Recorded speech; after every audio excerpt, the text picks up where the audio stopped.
Welcome to your weekday cup of the word. We're here in Psalm 119, and we're starting here in verse 73, and we're going to go all the way through verse 104.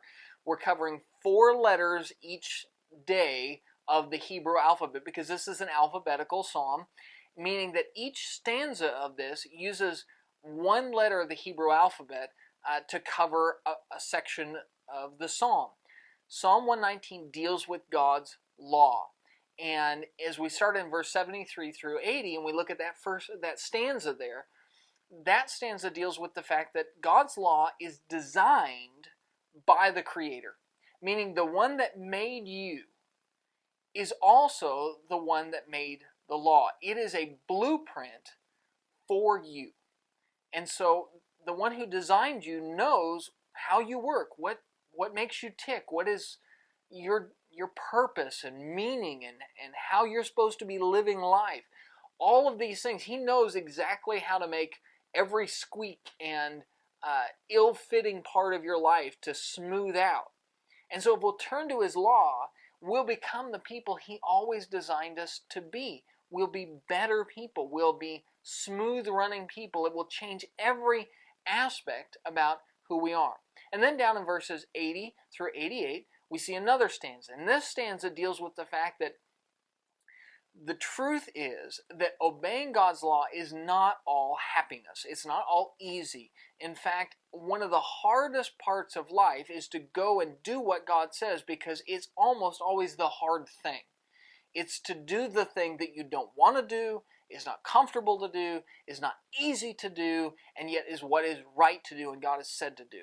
And so in these rough seas of life, of trial and turbulence and difficulty and affliction, we do not want to stand by God's will. It's hard to do the right thing.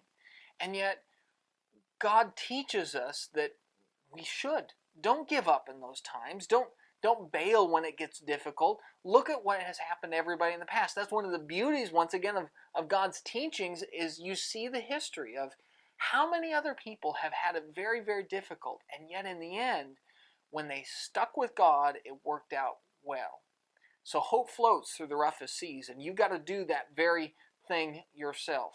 And then from verse 89 through about verse 96, we have the next letter.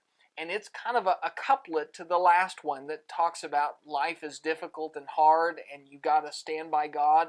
Even in those times, you got to stand by the teachings, even in the hard times. This one matches that and says, look at what happens when you do. Look at how it turns out. It fundamentally changes your life. You are happier, and God will see you through it, and you will have success, and your enemies will fail, and it will turn out right.